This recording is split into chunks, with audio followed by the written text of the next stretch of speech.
Hello दोस्तों, my YouTube channel A N math class में आपका स्वागत है। आज के क्लास में हम पढ़ने वाले हैं कक्षा 5वीं का गणित। 5वीं की गणित में क्या क्या आपको पढ़ना है और इसमें जो जो शब्द आपको कठिन होगा सारे शब्द को हम अच्छे तरीके से तोड़ के समझाएंगे। तो इस वीडियो को शुरू से अंत तक जरूर देखिएगा।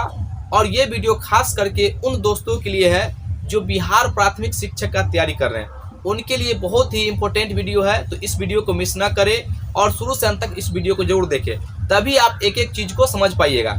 एक बात याद रखिए, अगर आप जो चीज़ जानते हैं अगर उसमें गलती करते हैं तो आप प्रतियोगिता से वहीं बाहर हो जाएंगे। इसलिए जो जानते हैं उसमें गलती ना हो, इसलिए सारे कंसेप्ट को अच्छे से समझिए। आइए अब हम शुरू करते हैं। कक्षा 5वीं में जो विषय सूची दिया गया है उसमें 15 गो टॉपिक है। तो आपको क्या पढ़ना है और एग्जाम में क्या आएगा, आइए उस चीज़ को हम समझाते हैं। तो शुरू करते हैं।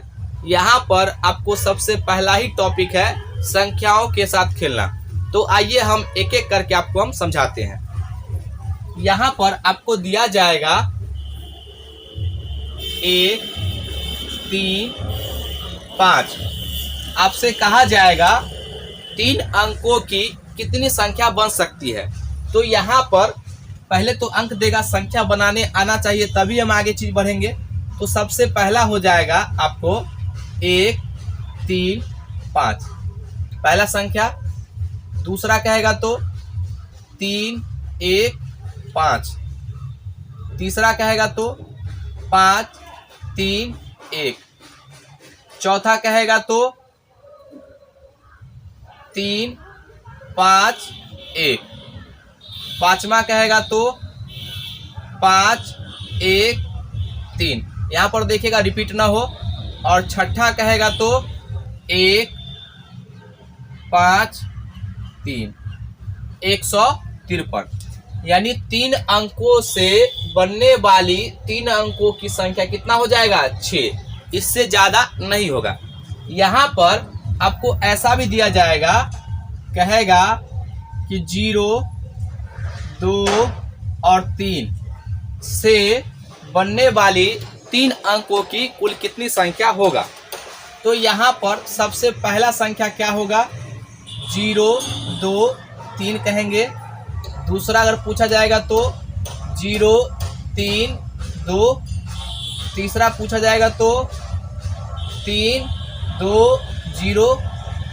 चौथा पूछा जाएगा तो 3, 0, 2। पांचवी पूछा जाएगा तो 2, 0, 3। और छठा पूछा जाएगा तो 2, 3, 0। यानी कि 230। आप कहेंगे यहाँ पर भी 6 गो 3 अंक की संख्या बनेगा, लेकिन आप यहाँ पर भूल गए कि ये जो है 2 अंकों की संख्या है, ये 3 अंकों की नहीं है। यहाँ पर अगर हम 4 लिखते हैं, अगर इस अंक के दाईं ओर अगर हम 0 देते हैं तो इस अंक का मान 10 गुना बढ़ जाता है। ये संख्या बन गया, कितना हो गया? 40। अगर इसी अंक के बाईं ओर अगर हम 0 लगा देते हैं तो इसके मान में कोई चेंज नहीं होगा, ये जो है 4 ही हो जाएगा। लेकिन अगर इससे पूछा जाएगा तो कितना हो जाएगा? ये आपका 40 हो जाएगा। ये बात आपको पता होना चाहिए, छोटी बात है लेकिन जानकारी होना चाहिए। अब आपसे पूछा जाएगा कि कौन बड़ा नंबर है कौन छोटा नंबर है, कैसे पता करेंगे। यहाँ पर लिखते हैं 4, 8, 7, 4, 9, 5। सबसे पहला ध्यान देना होगा आपको कि ये कितने अंक का है। 1, 2, 3। ये कितने अंक का है? 1, 2, 3। 3 अंक का है, ठीक है। उसके बाद अब चेक करना है इसके बाईं ओर से अंतिम से देखना है, ये 4 है, ये भी 4 है। तो आगे बढ़ेंगे, फिर इसको देखेंगे ये दोनों में कौन बड़ा है। तो हम देख रहे हैं दोनों में ये 9 बड़ा है, तो ये कंफर्म हो गया कि ये सबसे बड़ा नंबर हो गया। आइए एक और एग्जांपल लेते हैं। 3, 5, 6। यहाँ पर 3, 9। आपसे पूछा जाएगा कौन बड़ा नंबर होगा। ये तो छोटा है तो समझ जाएंगे। यहाँ पर देखिए, पहले तो आप देखेंगे क्या अंक में है, तो ये 2 अंक में है और ये 3 अंक में है, तो ये कंफर्म हो गया ये सबसे बड़ा नंबर होगा। अब नहीं चेक करेंगे यहाँ पर 5 है यहाँ पर 9 है तो ये बड़ा, ये नहीं कहना है। अंकों को पहले गिनिएगा जो कई अंक में है, उसके बाद आप पता करना। अब हम अगले कंसेप्ट पे चलते हैं। यहाँ पर आपसे पूछा जाएगा कि इकाई और दहाई के अंकों का योग जो है 8 है और दोनों अंक समान है, तो बताइए वो कौन कौन सी संख्या होगी। तो यहाँ पर देखिए इकाई और दहाई, इकाई अब प्लस दहाई, ये अंकों का योग जो है 8 है और कहा है यहाँ पे दोनों अंक समान है। इकाई का जो अंक होगा दहाई का भी वही अंक होगा, तो बताइए संख्या क्या क्या होगा। तो देखिए यहाँ पे इकाई अगर हम आप x मानते हैं तो ये भी x होगा, बीच में प्लस है तो प्लस देंगे बराबर 8, दोनों को जोड़ दीजिए तो कितना हो जाएगा 2x बराबर 8, 2 से काटेंगे तो 4 हो जाएगा, तो x का मान कितना आ गया 4। तो बताइए इकाई अंक भी 4 आ गया और दहाई अंक भी 4 आ गया, तो संख्या क्या हो जाएगा नंबर हो जाएगा आपका। दहाई जो होता है 10वीं स्थान पे होता है, तो 10 अब प्लस 4 गुना 1, तो क्या हो जाएगा यहाँ पे 40 और 4 44, ये आपका उत्तर हो जाएगा। अब इस पर कितना भी क्वेश्चन बना लीजिए वो अलग बात है। आइए अब हम अगले कंसेप्ट पे चलते हैं। यहाँ पर पूछा जाएगा विस्तारित रूप में लिखें, विस्तारित रूप में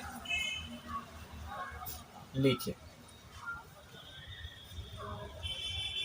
अगर कोई संख्या दिया होगा तो कहेगा विस्तारित रूप में लिखिए, अगर कोई विस्तारित रूप में दिया होगा तो उसको कहेगा संख्या में लिखिए। यहाँ पर अगर मान लीजिए यहाँ पे 536 दिया हुआ है, तो इसको विस्तारित रूप में कैसे लिखेंगे।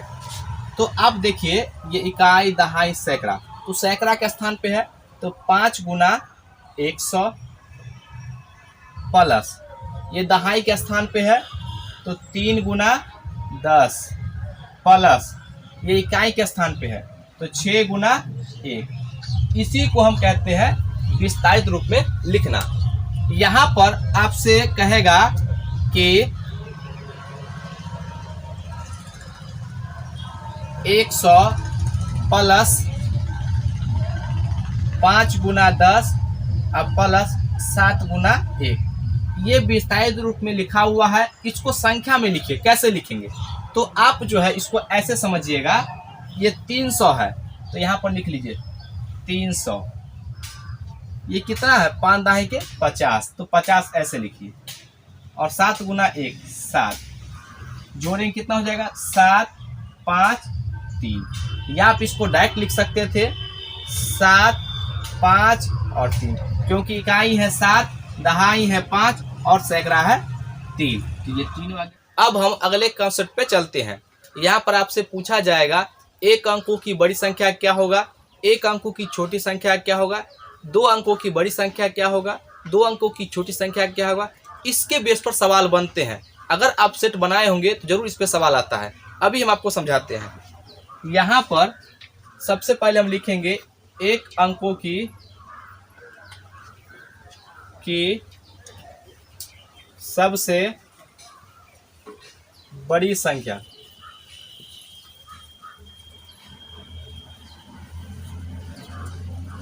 न होता है 2 अंकों की, अब ये सब चलता रहेगा। बड़ी संख्या 99 होगा, 99। 3 अंकों की, इसको याद कर लीजिएगा, 3 अंक का बड़ी संख्या कहेगा तो 3 को 9 होता है। अगर 4 अंक का कहेगा तो 4 को 9 होगा। 5 अंक का कहेगा तो 5 को 9 होगा। जितना अंक कहेगा उतना 9 होगा।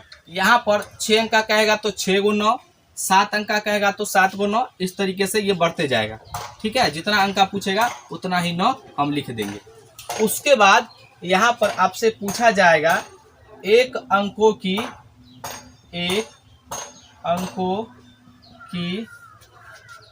सबसे छोटी संख्या, तो ये 1 होता है। एक अंकों की सबसे छोटी संख्या 1 होता है। अगर 2 अंक का कहेगा तो याद रखिएगा, 2 अंक का कहेगा तो 1 पर 1 0 10 होगा। 3 अंक का कहेगा सबसे छोटी संख्या तो 1 पर 00। 4 अंक का कहेगा तो 1 पर 30। 5 अंक का कहेगा तो 1 पर 40। इसी तरीके से ये बढ़ता जाएगा। यहाँ पर कहेगा 6 अंकों की सबसे छोटी संख्या है तो कितना हो जाएगा, 1 पर 5 गो 0। ये आप बना लेंगे, जितना हमसे पूछा जाएगा उतना आप उसका उत्तर दे पाएंगे इस तरीके से। यहाँ पर सवाल ये बनता है कि 1 अंकों की सबसे छोटी संख्या तो 1 होता है और 1 अंकों की बड़ी संख्या 9 होता है। दूसरा सवाल यहाँ पर ये पूछता है कि बताइए 3 अंकों की सबसे बड़ी संख्या और 4 अंकों की सबसे छोटी संख्या का अंतर कितना होता है। अगर आप सेट बनाए होंगे जरूर इस सवाल मिला होगा। तो 3 अंकों की बड़ी संख्या और 4 अंकों की छोटी संख्या का अंतर हमेशा 1 होता है, याद रखिएगा। 4 अंकों की बड़ी संख्या और 5 अंकों की छोटी संख्या का अंतर हमेशा 1 होगा, क्योंकि इसमें अगर हम 1 जोड़ेंगे तो ये 10,000 मिल जाएगा। तो आप ये बात याद रखिए। यहाँ पर हम संख्या को लिखना समझ चुके हैं, अब उसको पढ़ेंगे कैसे और कितने तरीकों से पढ़ सकते हैं, आइए वो हम समझते हैं। यहाँ पर संख्या को हम 2 तरीकों से पढ़ते हैं। सबसे पहला भारतीय अंकन पद्धति। भारतीय अंकन पद्धति और दूसरा है अंतर्राष्ट्रीय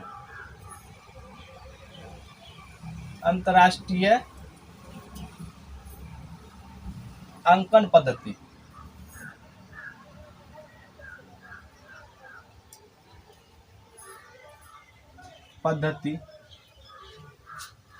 यहाँ पर आपको एक नंबर दिया जाएगा।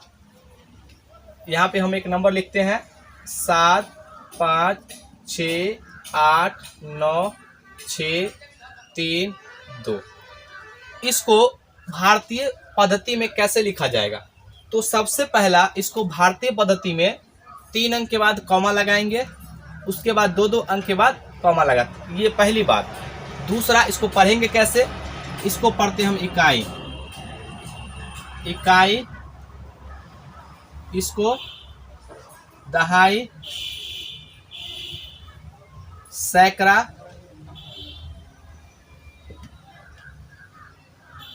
सैकड़ा, हजार, 10,000, लाख, 10 लाख,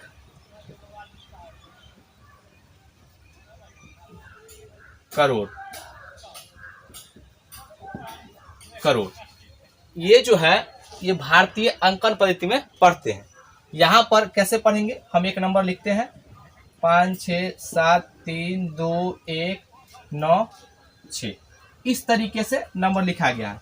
इसको जो है हम अंतर्राष्ट्रीय में कैसे पढ़ेंगे, इसको पढ़ते हैं इकाई, दहाई, सैकड़ा, उसके बाद हजार, 10,000, 100,000, 100,000, उसके बाद मिलियन,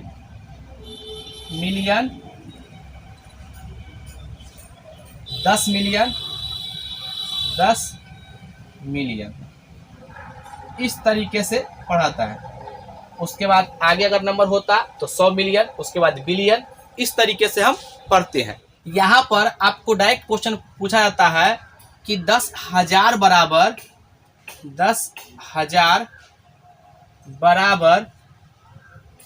1 लाख। पूछेगा 10,000 बराबर कितना होता है, 1 लाख। ये अंतर्राष्ट्रीय पद्धति में हो गया, ये 1 लाख भारतीय पद्धति में हो गया।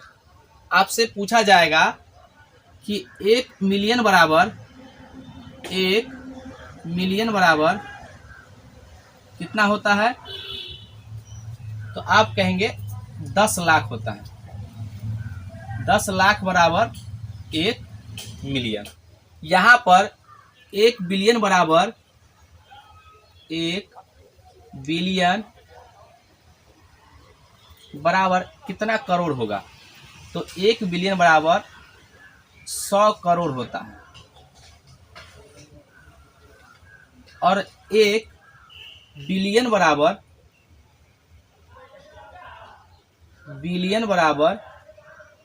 अगर अंतर्राष्ट्रीय पद्धति अंतर्राष्ट्रीय में पूछे तो कितना हो जाएगा, 1000 मिलियन। इतना बात आपको याद रखना होगा।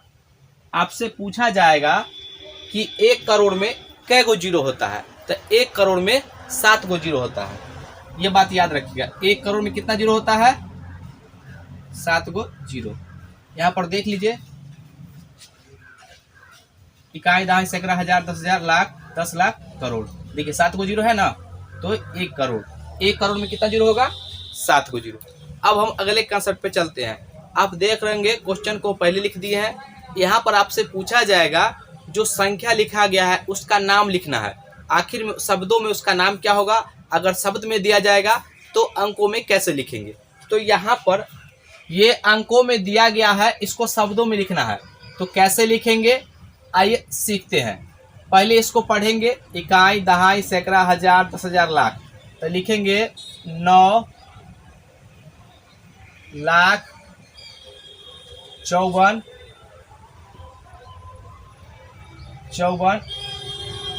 हजार 786 ये इसका नाम हो गया। इसका नाम इकाई, दहाई, सैकड़ा, हजार, 10,000, लाख, 10 लाख। तो लिखेंगे 67 लाख 80 हजार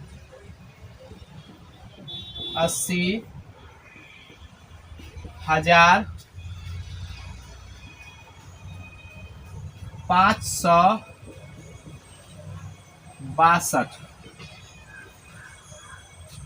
इसका नाम इकाई, दहाई, सैकड़ा, हजार, 10,000, लाख, 10 लाख, करोड़। तो लिखेंगे 9 करोड़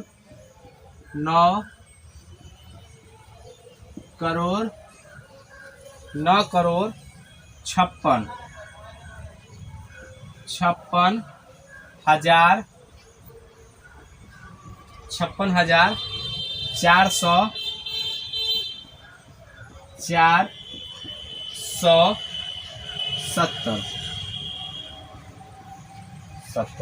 ये इसका संख्या नाम जो है शब्दों में हो गया। अब यहाँ पर आपको शब्दों में दिया गया है, अब आपको अंक में लिखना है, तो कैसे लिखेंगे। सबसे पहले यहाँ पर लिखा हुआ है 52 करोड़ 4,09,03। तो 52 करोड़ लिखिए यहाँ पे 52 करोड़। उसके बाद कहा है 4 लाख, तो 1 0 4 लाख 4,09,03। एक बार इसको पढ़ लीजिए, इकाई, दहाई, सैकड़ा, हजार, 10,000, लाख, 10 लाख, करोड़, 10 करोड़। ये आपका आ गया जो यहाँ पे शब्द में दिया गया था, इसको हम अंकों में लिख दिए हैं। अब यहाँ पर देखिए कहा है 33 करोड़ 33 लाख 30,005। 33 करोड़, तो 33 करोड़ 33 लाख 30,000, तो 30,005। इकाई, दहाई, सैकड़ा, हजार, 10,000, लाख, 10 लाख, करोड़, 10 करोड़। ये 33 करोड़ 33 लाख 30,005 आ गया। इस तरीके से आप इसको लिखेंगे। आइए अब हम अगले कंसेप्ट पे चलते हैं। यहाँ पर आपसे सवाल ये पूछा जाएगा कि यदि कोई नंबर दिया गया है तो उसको बढ़ते क्रम में कैसे सजाएंगे, घटते क्रम में कैसे सजाएंगे। आइए समझते हैं। यहाँ पर सबसे पहले हम आपको संख्या रेखा पर समझाने का प्रयास करते हैं। ये आपका इधर जो है अनंत तक जाएगा, बीच में 0, इधर माइनस अनंत तक। इधर से आगे बढ़ेंगे तो 1 2 3, ये इधर जाएगा तो सब प्लस में जाएगा और इधर जो होगा सब माइनस में। इधर आएंगे तो -1 -2 -3। यहाँ पर आपको ये समझना है कि 0 बीच में न्यूट्रल है, 0 पर कोई आवेश नहीं है, कोई चार्ज नहीं है, 0 उदासीन है, उसके पास कोई चार्ज नहीं, न तो प्लस है न ही माइनस है। यहाँ पर अगर 0 से इधर बढ़ेंगे तो सब धनात्मक बढ़ेंगे, 0 से पीछे जाएंगे तो माइनस में जाएंगे। अब आपसे एक नंबर दे देगा, अगर आपसे पूछा जाए कि बताइए 3 और 5 में कौन बड़ा नंबर है, तो आप जो है आसानी से कह देंगे कि ये 5 बड़ा हो जाएगा। लेकिन इसी नंबर को हम एक बार यहाँ लिख लेते हैं। अब आपसे पूछा जाए कि दोनों में माइनस लगा दिए, अब कौन नंबर हो जाएगा बड़ा। आप यहाँ पर थोड़ा सा ध्यान दीजिएगा। देखिए यहाँ पर ये 5 है, -5, ये -3 है, तो इससे पीछे होगा -4 और इससे पीछे और हो जाएगा तो -5। अब एक चीज बताइए, आप यहाँ से दौड़ना स्टार्ट कीजिए और 0 पे पहुँचिए, कौन पहले पहुँचेगा? और आप 3 से स्टार्ट कीजिए और 0 पहुँचे, पहले कौन पहुँचेगा? 3 -3 वाला, तो सबसे बड़ा क्या हो जाएगा? -3, तो इसलिए ये बड़ा नंबर हो गया। यहाँ पर आपको ध्यान देना है कि अगर कोई नंबर ऐसा लिखा हुआ है 10 है और यहाँ पे 15 लिखा हुआ है, तो बड़ा तो आप जानते हैं कि 15 हो गया बड़ा। लेकिन अगर माइनस लगा देंगे तो अब सोचिए ना यहाँ पर कि कौन पहले 0 के पास पहुँचेगा, 10 वाला कि 15 वाला? 15 वाला तो पीछे दौड़ के आएगा, फिर 5 कवर करेगा, उसके बाद यहाँ पहुँचेगा, तो इसलिए 10 वाला नज़दीक है, इसलिए इसको हम ये बड़ा हो जाएगा। अगर आप इसको ऐसे भी याद नहीं करते हैं तो जो हम तरीका समझाते हैं, देखिए यहाँ पर आप देखिए दोनों में अगर माइनस लगा हुआ है और दोनों में माइनस लगा हुआ है और जो नंबर छोटा होगा वो बड़ा हो जाता है और जो बड़ा नंबर होता है वो छोटा हो जाता है। यहाँ पर देखिए -75 और 80, पहले इसको समझिए, दोनों में कौन बड़ा नंबर है? 80।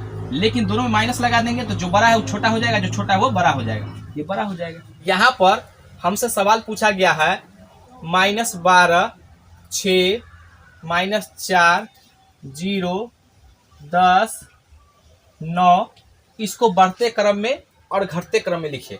तो सबसे पहला बढ़ते, या इसी का एक और नाम है आरोही क्रम, आरोही क्रम यानी बढ़ते क्रम। बढ़ते क्रम का मतलब होता है सबसे छोटा से प्रारंभ करके बड़े तक चलना। तो बताइए इसमें सबसे माइनस में ये -12 ये सबसे छोटा हो गया। अब 0 तक पहुंचने का प्रयास कीजिए, इसके बाद माइनस, ये इसको ऐसा सिंबल लगाते हैं, -9, उसके बाद -4, उसके बाद 0, उसके बाद 6, उसके बाद 10। ये आपका हो गया बढ़ते क्रम में। इसी को आप पलट दीजिएगा, इसको बोलते हैं घटते, घटते इसको बोलते हैं अवरोही, अवरोही क्रम। घटते क्रम कहिए या अवरोही क्रम कहिए। इसको कैसे लिखेंगे? तो इसको पलट दीजिए, 6 0 -4, उसके बाद -9, सिर्फ पलटना है, -12। बहुत आसान है। अभी जो हम कंसेप्ट समझे हैं उसी के बेस पर क्वेश्चन है। आइए इसमें 2 क्वेश्चन लिए ताकि आपको और कंसेप्ट क्लियर हो जाए। इसको जो है बढ़ते क्रम में सजाना है। कैसे सजाएंगे?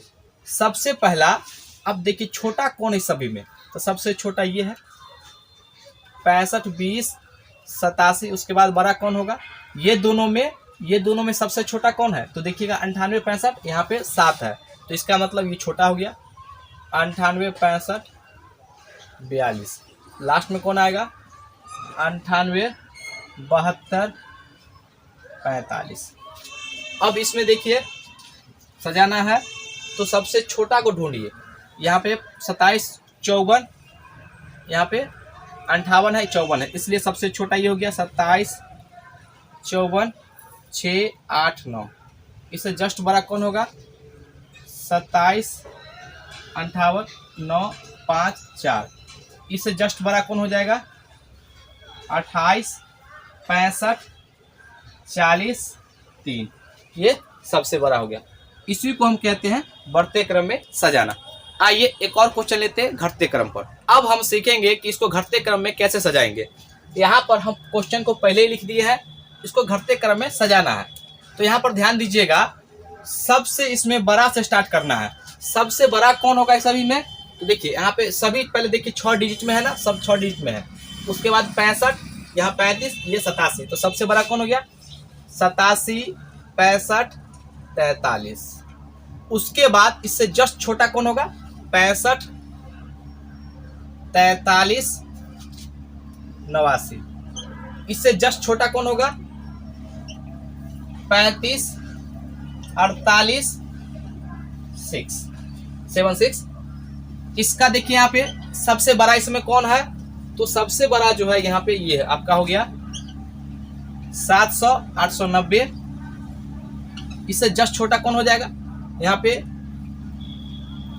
600, 709।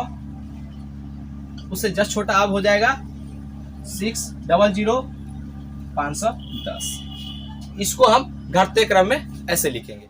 अब हम अगले कॉन्सेप्ट पे चलते हैं। यहाँ पे ठीक पहले, या इसी को हम इंग्लिश में कहते हैं प्रीडिसेसर, या इसी का एक और नाम है अनुवर्ती। ये क्या होता है? अगर कोई नंबर दिया गया है 7, 8, 6, 5, हम 3 नंबर लेते हैं 0। इसका मतलब होता है कि ठीक पहले की संख्या, जो संख्या दिया रहेगा उससे पहले सब में क्या कीजिए, 1 कम कर दीजिए। 7 7 हो जाएगा। इसमें 1 कम करेंगे तो 6 4 हो जाएगा, और इसमें 1 कम करेंगे तो 2 9 हो जाएगा। इसके बाद आपको यहाँ पर ठीक पहले के बाद ठीक बाद, इसको हम इंग्लिश में कहते हैं सक्सेसर। इसका एक और नाम है उत्तरवर्ती।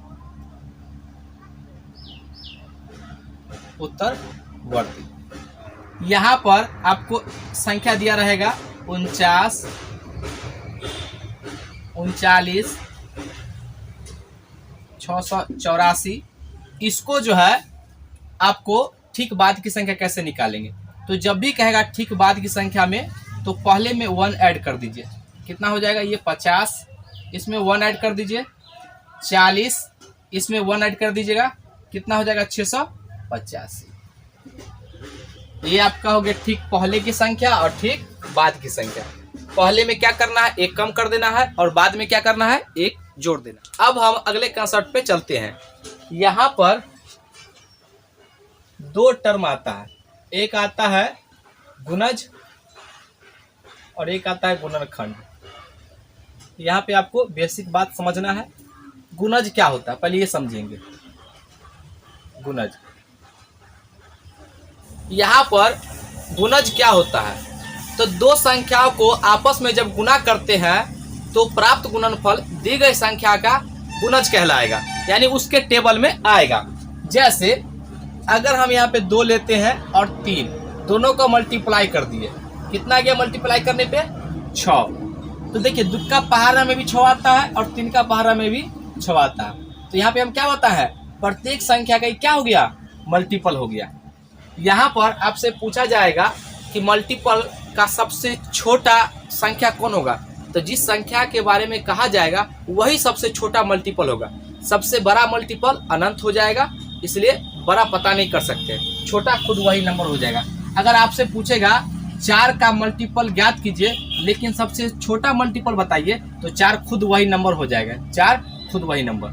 अब हम समझेंगे गुणनखंड के बारे में। गुणनखंड क्या होता है? गुणनखंड क्या होता है?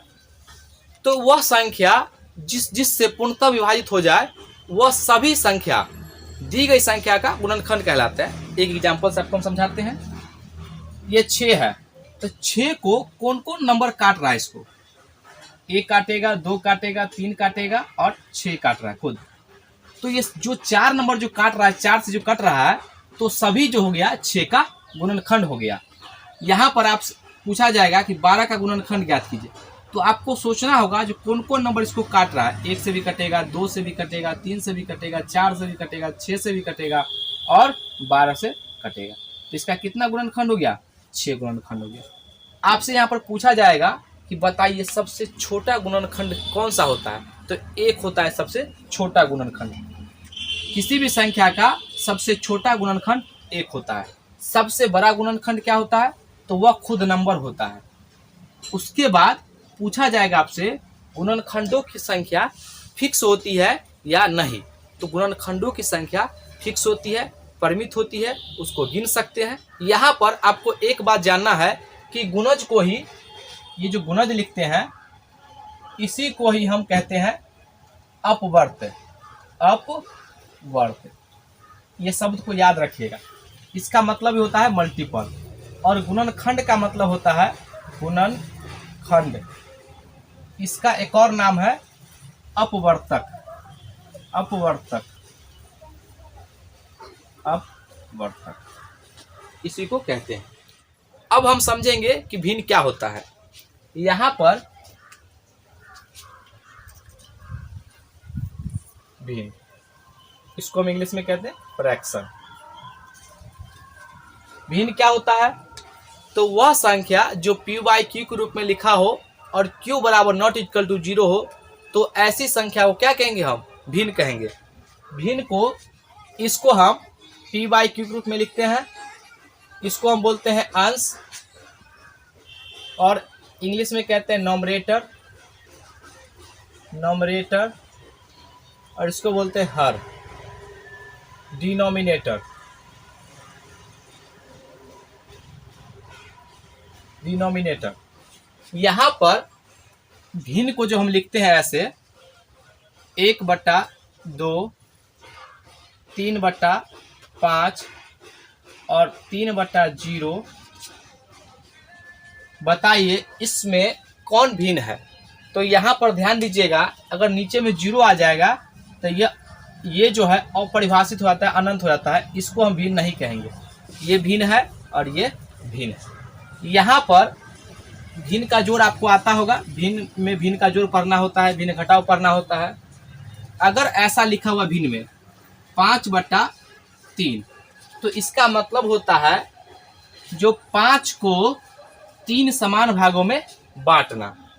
5 को 3 समान भागों में बांटने को ही हम क्या कहते हैं? भिन्न कहते हैं। यहाँ पर कभी कभी ऐसे सिंबल बना करके देगा और कहेगा देखिए ये ऐसे है, तो यहाँ पर पूछेगा रंगा हुआ भाग कितना होगा। तो पहले आप गिनिए जो कितना ये बॉक्स है, तो 4 बॉक्स है, उसको नीचे लिखते हैं। रंगा हुआ पार्ट है उसको ऊपर लिखते हैं। इसका मतलब होता है 4 बॉक्स में से एक रंगा हुआ पार्ट है, उसको ऊपर रखते हैं, यानी 4 हिस्सा में से एक हिस्सा ऊपर रंगा हुआ है, तो बाकी कितना है? तो 3/4 हो जाएगा। ऊपर वाला जो है कितना हिस्सा लिए हैं और नीचे वाला टोटल हिस्सा, ये बात आप ध्यान रखिए। अब हम अगले कॉन्सेप्ट पे चलते हैं, दशमलव क्या होता है उसके बारे में जानेंगे। दशमलव, डेसिमल क्या होता है? तो याद रखिएगा, वैसा भिन्न जिसका हर 10 के घात में हो उसको हम कहते हैं दशमलव भिन्न। एक परिभाषा होना चाहिए। यहाँ पर अगर आपसे पूछा जाए कि 5/10, ये जो है भिन्न में लिखा हुआ है, लेकिन दशमलव में इसको व्यक्त करेंगे तो एक अंक, देखिए 1 0 है तो एक अंक के बाद यहाँ पर दशमलव लगा देंगे। अगर आप ये दीजिए चाहे ना दीजिए कोई फर्क नहीं पड़ता है, ऐसे भी लिखेंगे सही होगा। यहाँ पर अगर आपको ऐसा लिखा हुआ रहे 100, तो इसको लिखते हैं 0.01। इस तरीके से हम इसको लिखते हैं दशमलव। ये सभी क्या है? दशमलव। अगर आपको कहेगा दशमलव को भिन्न में बदलिए, तो यहाँ पर अगर 0.3 लिखा हुआ है तो इसको भिन्न में बदलेंगे तो दशमलव हटता है, एक अंक के बाद है हटेगा तो 1 0, यहाँ पे हो जाएगा 3/10। अगर यहाँ पर 2.29 ऐसे दिया हुआ है, अगर दशमलव हटाते हैं यहाँ पे तो एक पर देखिए 2 अंक के बाद है तो 2 0, यहाँ पे लिखेंगे हम 229/100। यहाँ पर 1.215, इसका दशमलव हटाएंगे तो एक पर 3 0, 1 2 3, यहाँ पर हम लिखेंगे कितना हो जाए, कटेगा तो काट देंगे, तो रहने दीजिए कोई दिक्कत नहीं। ये आपका दशमलव को भिन्न में बदल सकते हैं और भिन्न को दशमलव में बदल सकते हैं। अब हम अगले कंसेप्ट पे चलते हैं। यहाँ पर आपको जो है स्थानीय मान कैसे निकालेंगे वो सीखेंगे। स्थानीय मान यहाँ पर आपको दशमलव का स्थानीय मान, संख्या का स्थानीय मान दोनों बताएंगे। अब देखिएगा बहुत बच्चे को दशमलव का स्थानीय मान नहीं आता है। यहाँ पे ध्यान दीजिएगा, अगर आपसे पूछा जाएगा 5, 6, 7, 8, आपसे पूछेगा 6 का स्थानीय मान, या तो बोल देगा और नहीं तो ऊपर में एक ऐसे कह देगा, तो कहेगा 6 का स्थानीय मान, तो यहाँ पे लिखेंगे 6, इधर कितना अंक है 1, 2, तो 2 को 0 लगा दीजिए। यहाँ पर अगर आपसे कहा जाए 3, 5, 6 और 3, कहेगा 3 के स्थानीय मानों का अंतर क्या होगा। देखिए स्थानीय मानों का 3 का, तो 2 को 3 दिया है, इसलिए 3 दिया है कि पहले आप 3 लिखिए। देखिए 3 अंक 1, 2, 3 है ना, तो 3 0 लगा दीजिए। और यहाँ पर 3 है तो 3 को लिखिए, यहाँ पर 3 लिखेंगे, सिंगल है। अब घटा लीजिए तो यहाँ पर 7 हो जाएगा, ये 9, 9 और ये 2, ये आपका उत्तर हो जाएगा। यहाँ पर अगर आपसे पूछा जाएगा 1, 2, 3, 1, 6, कहेगा 1 के स्थानीय मानों का योग क्या होगा, तो यहाँ पर 1 लिखिए, 1, 2, 3, तो 3 0। 1 के स्थानीय मान इसका कितना होगा, यहाँ पर 1, तो 1 लिखिए और 1 अंक इधर 0 लगा दीजिए।